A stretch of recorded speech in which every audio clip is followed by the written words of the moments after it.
ನಮಸ್ಕಾರ ನನ್ನೆಲ್ಲ ಆತ್ಮೀಯ ಚಾಲಕ ಮತ್ತು ಮಾಲೀಕ ಬಂಧುಗಳಿಗೆ. ನಾನು ನಿಮ್ಮ ಸಾರಥಿ ಶಬರಿನಾಥ್, ಕರ್ನಾಟಕ ಚಾಲಕ ಯೂನಿಯನ್ನಿಂದ. ಆತ್ಮೀಯರೇ, ತಮಗೆಲ್ಲರಿಗೂ ಗೊತ್ತಿದೆ, ಕಳೆದ ಕೆಲವು ದಿನಗಳಿಂದ ಕರ್ನಾಟಕ ರಾಜ್ಯದಲ್ಲಿ FC ಮಾಡಲಿಕ್ಕೆ ಏನೋ ಒಂದು ಜಿಯೋ ಫೆನ್ಸಿಂಗ್ ಸಿಸ್ಟಮ್ ಅನ್ನು ಜಾರಿಗೆ ತಂದಿದ್ದಾರೆ ರಾಜ್ಯ ಸರ್ಕಾರ ಮತ್ತು ಸಾರಿಗೆ ಇಲಾಖೆ. ಅದರಿಂದ ಸಾಕಷ್ಟು ಜನ ನಮ್ಮ ಚಾಲಕರು ಮತ್ತು ಮಾಲೀಕರಿಗೆ ಅನುಕೂಲ ಆಗ್ತಿದೆ. ಅದೇ ರೀತಿಯಲ್ಲಿ ಅನಾನುಕೂಲ ಕೂಡ ಕೆಲವೊಂದು ಸಾರಿಗೆ ಕಚೇರಿಗಳಲ್ಲಿ ಎದ್ದು ಕಾಣ್ತಿದೆ. ಹಾಗಾಗಿ ಇವತ್ತು ನಾನು ದೇವನಹಳ್ಳಿ ಭಾಗಕ್ಕೆ ಬಂದಾಗ ಇಲ್ಲಿ ಸ್ಥಳೀಯವಾಗಿರುವಂತಹ RTO ಕಚೇರಿ ಕೂಡ ಒಂದು ಭೇಟಿಯನ್ನು ನೀಡಿದೆ.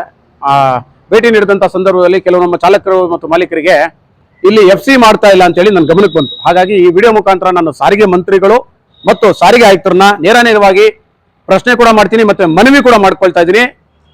ನನ್ನ ಗಮನಕ್ಕೆ ಬಂದಂತ ವಿಚಾರ ಏನಪ್ಪಾ ಅಂದ್ರೆ, ಕಳೆದ 2 ವರ್ಷಗಳಿಂದ ದೇವನಹಳ್ಳಿ ಕಚೇರಿಯಲ್ಲಿ ಯಾವುದೇ ರೀತಿಯಂತ FC ಆಗ್ತಾ ಇಲ್ಲ ಅಂತ ಹೇಳಿದ್ರೆ, ದಯವಿಟ್ಟು ನಿಮ್ ಕೈಲಿ ಆಗಲ್ಲ ಅಂದ್ರೆ RTO ಕಚೇರಿಗಳನ್ನ ಮುಚ್ಚಿಬಿಡಿ.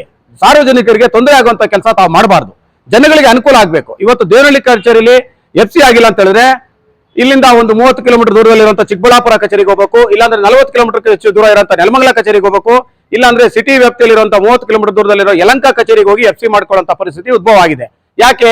ಸ್ಥಳೀಯವಾಗಿ ದೇವನಹಳ್ಳಿ ತಾಲೂಕಲ್ಲಿ RTO ಕಚೇರಿ ಇದ್ರೂ ಕೂಡ ಇಲ್ಲಿನ ಸ್ಥಳೀಯವಾಗಿರುವಂತಹ ನಮ್ಮ ಟ್ಯಾಕ್ಸಿ ಚಾಲಕರು ಇರ್ಬೋದು, ಆಟೋದವರು ಇರ್ಬೋದು, ಗೂಡ್ಸ್ನವರು ಇರ್ಬೋದು, ಲಾರಿ ಇಟ್ಕೊಂಡಿರೋರು ಇರ್ಬೋದು, ಮಿನಿ ಬಸ್ಗಳು, ಟೂರಿಸ್ಟ್ ಬಸ್ಗಳನ್ನು ಇಟ್ಕೊಂಡಿರುವಂತಹ ಚಾಲಕರಿಗೆ, ಮಾಲೀಕರಿಗೆ ಯಾವ ರೀತಿ ನೀವು ಅನುಕೂಲ ಮಾಡ್ಕೊಡ್ಬೇಕು. ಆದ್ರೆ ಇಲ್ಲಿ ನೀವೆಲ್ಲ ಅನಾನುಕೂಲ ವ್ಯವಸ್ಥೆನ ತಂದಿಟ್ಟು ತೊಂದರೆ ಮಾಡ್ತಾ ಇದ್ದೀರಾ. ಇದರಿಂದ ಇಲಾಖೆಗೂ ಕೂಡ ಆದಾಯ ಬರ್ತಾ ಇದೆ. ಇವತ್ತು ಆದಾಯ ಕುಂಠಿತಾಗ ಕಾರಣ ನಿಮ್ಮ ಇಲಾಖೆಯ ಕೆಲವು ಭ್ರಷ್ಟ ಅಧಿಕಾರಿಗಳು. ಇದನ್ನ ಕೂಡಲೇ ನಿಲ್ಲಿಸಬೇಕು. ಮತ್ತು ಏನು ಇವತ್ತು ನಮ್ಗೆ ಆಗ್ತಾ ಇರುವಂತಹ ತೊಂದರೆ, ಸಾರ್ವಜನಿಕ ವಲಯದಲ್ಲಿ ನಾವು ದುಡಿಯುವಂತಹ ಚಾಲಕರು ಮತ್ತು ಮಾಲೀಕರಿಗೆ ಏನು ತೊಂದರೆ ಆಗ್ತಿದೆ ಅದನ್ನ ಕೂಡಲೇ ಗಣನೆಗೆ ತಗೊಂಡು ಇಲ್ಲಿಂದ 7 ದಿನಗಳ ಗಡುವನ್ನು ನಾನು ತಮಗೆ ನೀಡ್ತಾ ಇದ್ದೀನಿ. ಇವತ್ತು ಮಾರ್ಚ್ 3ನೇ ತಾರೀಕು, ಮಾರ್ಚ್ 10ನೇ ತಾರೀಕು ಒಳಗಡೆ ದೇವನಹಳ್ಳಿ ಕಚೇರಿಯಲ್ಲಿ ಇನ್ವಾಲ್ವ್ ಆಗ್ಬೇಕು. ದೇವನಹಳ್ಳಿ ಕಚೇರಿಯಲ್ಲಿ ಫೀಸನ್ನ ಕಟ್ಟಿಸ್ಕೋಬೇಕು. ದೇವನಹಳ್ಳಿ ಕಚೇರಿಯಲ್ಲೇ ನಮಗೆ FC ಆಗ್ಬೇಕು.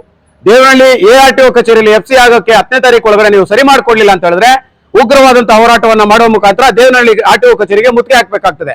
ಇದು ಆಗಬಾರ್ದು ಅಂತ ಹೇಳಿದ್ರೆ ಸಾರಿಗೆ ಆಯುಕ್ತರು ಕೂಡಲೇ ಇದನ್ನ ಗಣನೆಗೆ ತಗೋಬೇಕು ಮತ್ತು ಚಾಲಕರು ಮತ್ತು ಮಾಲೀಕರಿಗೆ ಅನುಕೂಲ ಆಗುವಂತ ರೀತಿಯಲ್ಲಿ ತಾವು ಅನುಕೂಲ ಮಾಡಿಕೊಡ್ಬೇಕು. ಇಲ್ಲ ಅಂತ ಹೇಳಿದ್ರೆ ದೊಡ್ಡ ಮಟ್ಟದ ಹೋರಾಟಕ್ಕೆ ಮುಂದಿನ ದಿನಗಳಲ್ಲಿ ನಾವು ಪ್ರಾರಂಭ ಮಾಡಬೇಕಾಗಂತ ಹೇಳಿ ಸಾರಿಗೆ ಮಂತ್ರಿಗಳಲ್ಲಿ ಕೂಡ ನಾವು ಮನವಿ ಮಾಡ್ಕೊಳ್ತೀವಿ. ದಯಮಾಡಿ ತಾವು ಉತ್ತಮವಾದಂತಹ ಮಂತ್ರಿಗಳು ನಮಗೆ ಸಿಕ್ಕಿರೋದು, ನಮಗೆ ಸಾಕಷ್ಟು ಅನುಕೂಲಗಳು ತಾವು ಸಾರಿಗೆ ಉದ್ಯಮಿಗಳಿಗೆ ಮಾಡಿಕೊಟ್ಟಿದ್ದೀರಾ.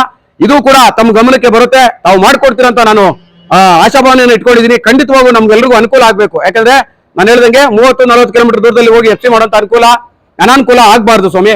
ದಯವಿಟ್ಟು ದೇವನಹಳ್ಳಿ ವ್ಯಾಪ್ತಿಯಲ್ಲಿ RTO ಇದೆ, ಇಲ್ಲೇ ಏನು ವ್ಯವಸ್ಥೆ ಬೇಕೋ, ಏನು ಜಿಯೋ ಫೆನ್ಸಿಂಗ್ ಸಿಸ್ಟಮ್ ಇದೆ ಅದಕ್ಕೆ ಅವ್ರಿಗೂ ಅನುಕೂಲ ಮಾಡಿಕೊಟ್ಟು ಅವ್ರಿಗೂ ಏನು ಲಾಗಿನ್ ಹೇಳಿ ಇಲ್ಲಿಗೆ ಜಿಯೋ ಫೆನ್ಸಿಂಗ್ ಸಿಸ್ಟಮ್ ನ ಅಳವಡಿಕೆ ಮಾಡಿಕೊಟ್ರೆ ತುಂಬಾ ಅನುಕೂಲ ಆಗುತ್ತೆ ಅಂತ ಹೇಳಿ ಈ ವಿಡಿಯೋ ಮುಖಾಂತರ ಕೇಳ್ಕೊಳ್ತಾ ನಾನು ಮಾತು ಮುಗಿಸ್ತೀನಿ. ಧನ್ಯವಾದ ತಮಗೆ.